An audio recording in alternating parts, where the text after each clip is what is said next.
Hoy, mga senador at mga congressman, ang Congress ay hindi in charge sa foreign policy. Ang in charge sa foreign policy ay ang Executive Department, ang Presidente ng Pilipinas. Huwag kayong gumawa ng mga bagay-bagay na labas sa saklaw ng mga tungkulin ninyo. Bakit hindi kayo mag-focus sa tungkulin ninyo? Anong tungkulin ninyo? Paandarin ang impeachment case namin. Doon kayo mag-focus. Hindi kung ano-ano ang mga pinapakialaman ninyo. My best friend, King George, ito ang mensahe ko para sa'yo. Sundin mo ang batas. Nasa Omnibus Election Code na once mapili ang ating automated election system na ipakita mo ang buong sistema including ang source code sa taong bayan, major political parties and groups. Ginawa niya ba yan noong 2025? Hindi. Dahil yun lamang ang tanging paraan na ma-ensure natin na hindi madadaya ang source code, hindi madadaya yung transmission, at hindi madadaya yung database. At any rate, ang tanging paraan lamang para makontra natin yung daya ay isang overwhelming support sa taong gustong suportahan natin sa 2028. Ano man po ang mangyari, meron pa ba, Attorney Harold, na pamamaraan para magkaroon ng boses ang ating taong bayan pagkatapos nitong impeachment? Attorney Yvette, are you suggesting a people power revolution? Hindi naman po. Ang iniisip ko po ay ang darating na 2028. Democratic process pa rin. Democratic process pa rin po tayo, sir. Paano yan yung mga nag-iinit na nating mga kababayan katulad ko? Na, Na gusto namin ng pagbabago ngayon pa lang. Gusto nyo bang matanggal si BBM ngayon pa lang? Yes! Gusto nyo bang matigil ang korupsyon ngayong araw pa lang na ito? Yes! Yes! Sayang, impeachment sana yun, hindi ba? Yun lamang ang tanging paraan na ibinigay ng ating konstitusyon para sa atin na maayos, intra-constitutional. Pero ipinagkait pa nila sa atin. Pinipilit ba nila tayo na mag-avail of extra-constitutional process? Gusto ba nilang mag-take up arms tayo? Or diskarte yan ng mga makakaliwa? Or gusto nila people power revolution? Yeah, pare! At any rate, mga kababayan, kung sabi nga ni Atty. Yvette, kung paabutin natin to sa 2028, alam na ninyo kung sinong iboboto ninyo at huwag ninyong iboto itong mga kurap na ito na nasa administrasyon at mga kakampi nila. Ilista ninyo kung sino ang mga kakampi nilang senador, mga congressman na tumatahimik ngayon. Sabi nga ni Miss Penny, mga pipi itong mga ito. Mga pipi, bingi, sa Ingles, dumb.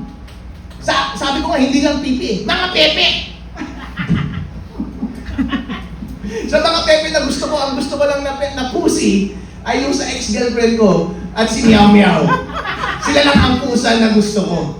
Pero lahat ng mga nasa administrasyon na ito, mga pepe. ikakat, wala tayong reservation.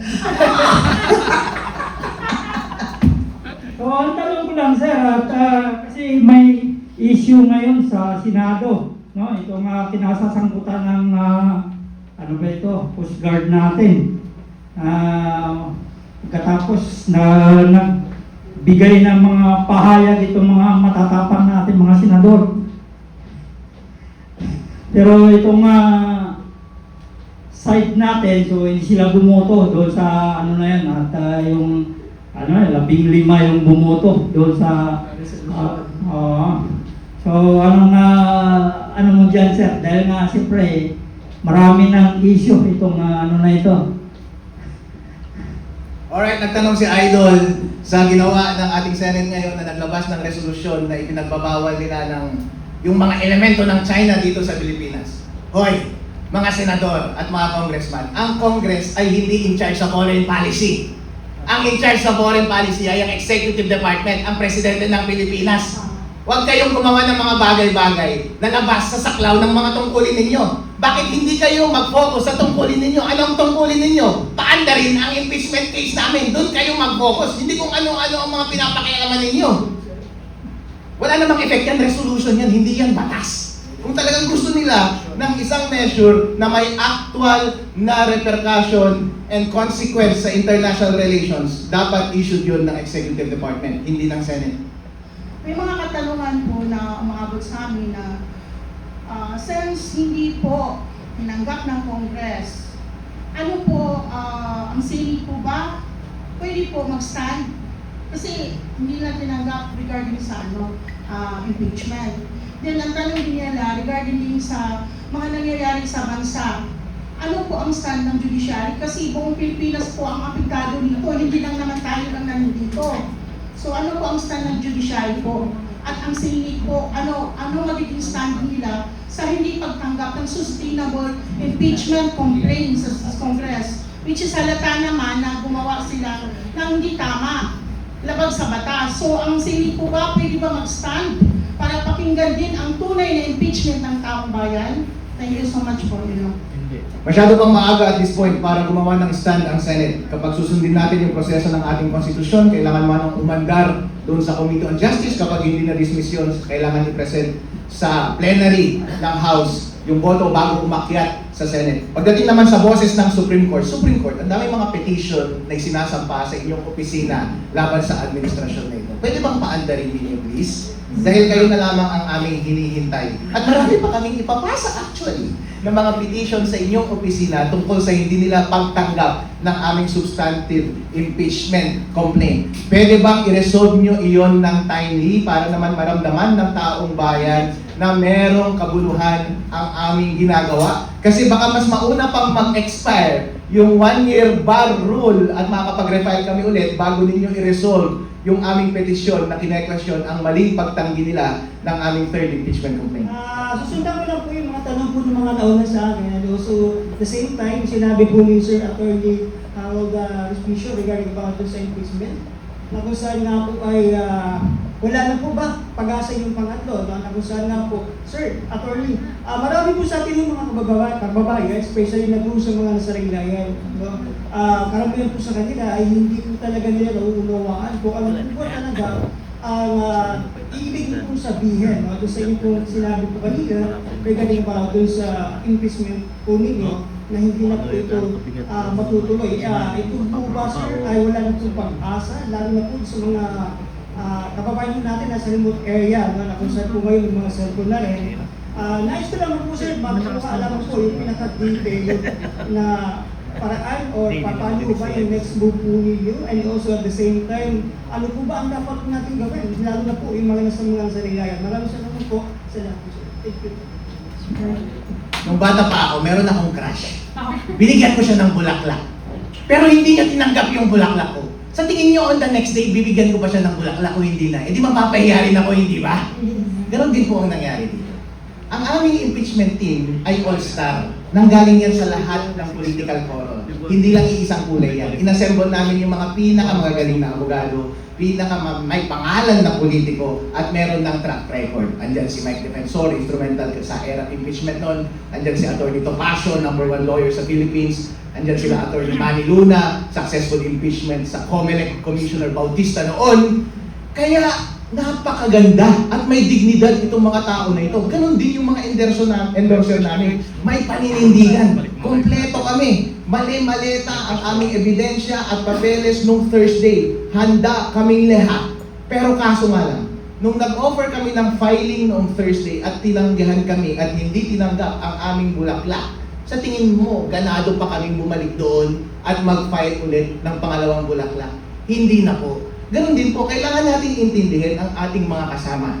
Dahil hindi po basta-basta itong laban na ito. Lahat po kami matatapang, pero hindi ibig sabihin walang nawawala sa amin. Lahat kami may kaso na. Itong mga endorser namin may kaso na. Hinaharas na sila, pwede na silang patayin. Ngayon, kung nakikita nila na ngayong unang laban pa lang ay ang hirap manalo, tinanggihan ka. At pagdating sa Committee on Justice ay mukhang madidismiss rin lang.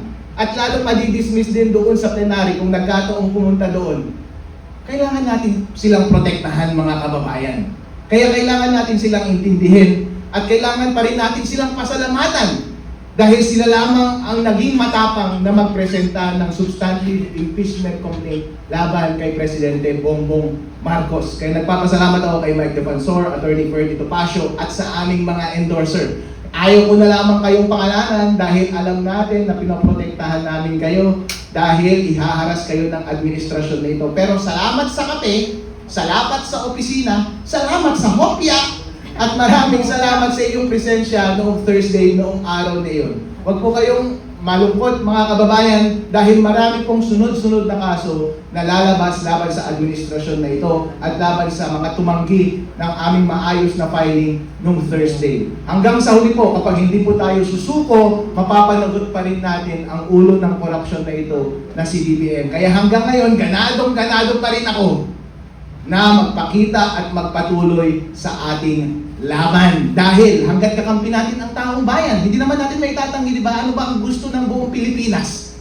Na mawala na si BBM. At ramdam ko rin ang gusto ng ating mga constituents. Galing ako sa probinsya. Ilocano ako. Mga maiitim tayong lahat.